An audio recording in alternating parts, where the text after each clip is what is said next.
still. Arjen Robben. Helveg goal side. This is Lampard. Oh yes! Superb goal by Frank Lampard, and it's 2-0.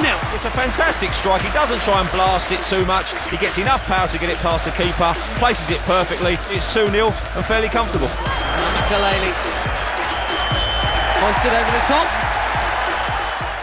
Is Frank Lampard overrated, or is he truly one of the greatest midfielders of his generation? Few players in English football spark as much debate as Frank Lampard. A legend at Chelsea and a key figure in the Premier League's golden era, Lampard's place in football history has been contested in pubs, TV studios, and fan forums alike. Some insist his goal-scoring feats from midfield make him an all-time great, while others claim he was never as complete as rivals like Steven Gerrard or Paul Scholes. Today, we'll dive into Lampard's story, from his humble beginnings and rise to stardom, to the heights of his career, the criticisms he faced, and how he stacks up against Gerrard and Scholes. To definitively answer, how good was Frank Lampard really?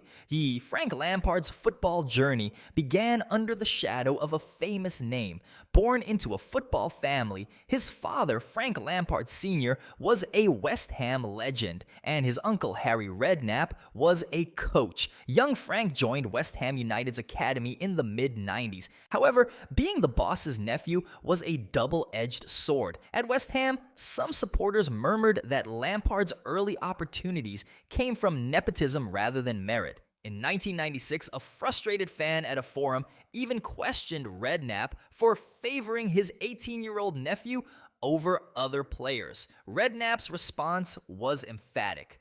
I can tell you, without a shadow of a doubt, there will be no comparison between what Frank Lampard will achieve in football and what Scotty Canham will achieve in football. He will go right to the very top. Right to the very top. This bold prediction, met with some jeers at the time, would soon prove prophetic. Lampard broke into West Ham's first team by the late 1990s, quickly dispelling doubts about his ability. He became a midfield regular and helped West Ham achieve a Premier League best fifth-place finish in the 1998-99 season. The young midfielder was already showing flashes of the stamina and scoring knack that would define his career. He even scored 14 goals in the 1999-2000 season, an impressive tally for a 21-year-old midfielder. By 2001, however, West Ham's fortunes had dipped, and his mentors, Uncle Harry and his father, Frank Sr., had departed the club. Lampard, hungry to step out of the nepotism shadow and compete at a higher level, made a big move in June 2001, a £11 million transfer to Chelsea. At Chelsea, Lampard's true rise began. He arrived in a team full of established stars, and initially he was a solid if unspectacular starter. But Lampard's relentless work ethic soon kicked in. He famously trained harder than anyone, improving his fitness and refining the well-timed runs and long-range shooting that would become his trademark. By his third season at Chelsea, Lampard hit double figures in league goals for the first time, 10 goals in 2003 to 2004, and earned a spot in the PFA Team of the Year. It was a sign of things to come. The 2004 to 2005 season elevated Frank Lampard from a good midfielder to a genuine superstar. Under new manager Jose Mourinho, Lampard was the beating heart of a Chelsea side that stormed to the Premier League title. He scored 13 league goals and provided 18 assists that season, leading the Premier League in assists, and was named Premier League Player of the Season 2004 to 2005. In the clutch moments, Lampard delivered. Most famously, he scored 2 goals away at Bolton in April 2005 to secure Chelsea's first league championship in 50 years, including a brilliant solo goal rounding the keeper that is etched in Chelsea folklore. Mourinho hailed Lampard's all-around contributions at one point even declaring Lampard the best player in the world in 2005 due to his consistency and influence on both defense and attack. Lampard's rise continued with back-to-back league titles in 2005 and 2006. He became Chelsea's midfield engine, ever-present and incredibly durable, at one stage playing 164 consecutive Premier League matches without missing one. Goals kept flowing from his boots. He scored 16 league goals in 2005 to 2006, and year after year, he hit the 20-goal mark in all competitions. By 2008, Lampard had reached 100 career goals for Chelsea and was their vice-captain. Central to every success the club enjoyed, Frank Lampard's peak years firmly cemented his legacy. From 2005 to 2010, he was arguably the most consistently productive midfielder in world football. Consider this. Lampard scored at least 20 goals in all competitions for 5 consecutive seasons, 2005 to 2006 through 2009 to 2010, an astounding run for a midfielder. In Chelsea's double-winning season of 2009 to 10, Lampard hit his personal high. 22 Premier League goals, second only to the league's top scorer that year, and added around 14 assists. Season after season, he was directly involved in goals at a rate midfielders seldom achieve. The honors piled up during these peak years. Lampard won a total of 11 major trophies with Chelsea, 3 Premier League titles, 2005, 2006, 2010, 4 FA Cups, 2 League Cups, and the crowning glory, the UEFA Champions League in 2012. In that dramatic 2012 Champions League campaign, Lampard, as the team's experienced leader, played every minute of the semi-final and final, captaining Chelsea in the final victory over Bayern Munich. Earlier, he had also been pivotal in Champions League runs, scoring in a famous 4-2 win over Barcelona in 2005 and netting crucial goals in knockout stages over the years.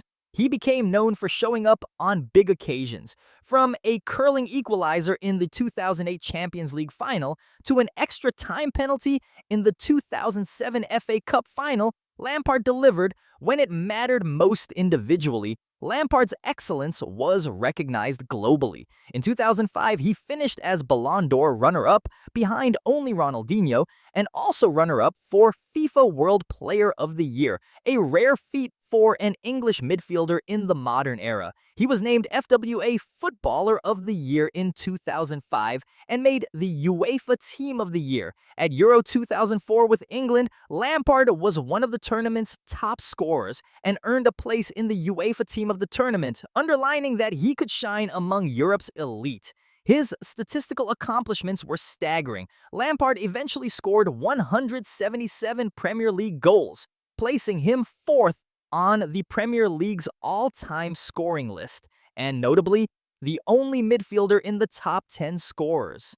He also provided 102 assists in the Premier League, underlining that he wasn't just a scorer, but a creator as well.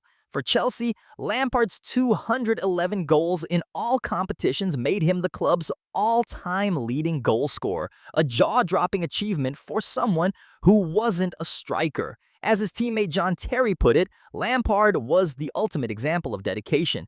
Any young player striving to be at the top should look no further than Frank Lampard. By the time Lampard left Chelsea in 2014, he had firmly secured his status as one of the Premier League's all-time greats. But despite the medals and records, not everyone was convinced. And throughout his career, Lampard had his share of critics and doubters. For all his success, Frank Lampard's career was not without criticism and challenges. Early on, as we saw, he had to fight the nepotism tag and win over skeptical fans. But even at the height of his career, detractors found angles to downplay his greatness. One common jibe was that Lampard benefited from deflected goals. Indeed, he scored a notable number of goals via deflections, earning a light-hearted reputation for being lucky with his long-range shots. Lampard himself usually laughed this off, and one could argue that a player who takes as many shots as he did is bound to get the occasional fortuitous bounce. His philosophy was straightforward. Work, work, work. an ethos he credited for his success. And it paid off on the score sheet regardless of how the goals went in rival fans, especially were quick to point out perceived flaws. He was sometimes nicknamed Fat Frank by opposing fans, an unfair and inaccurate dig at a player known for his supreme fitness, but reflective of the tribal banter in English football. Others claimed Lampard was essentially a goal poacher from midfield who didn't have the passing vision of a true playmaker or the defensive grit of a true holding midfielder. In other words, was Lampard a bit of a one-trick pony? He scored goals, yes, but did he really boss the midfield like his peers? This question leads to one of football's great pub debates, Lampard versus Gerrard versus Scholes. No discussion of Frank Lampard's career is complete without comparing him to Steven Gerrard and Paul Scholes, his two iconic contemporaries. The trio defined an era of Premier League midfield play, and yet they were very different players. Fans and pundits have endlessly argued over who was truly the best.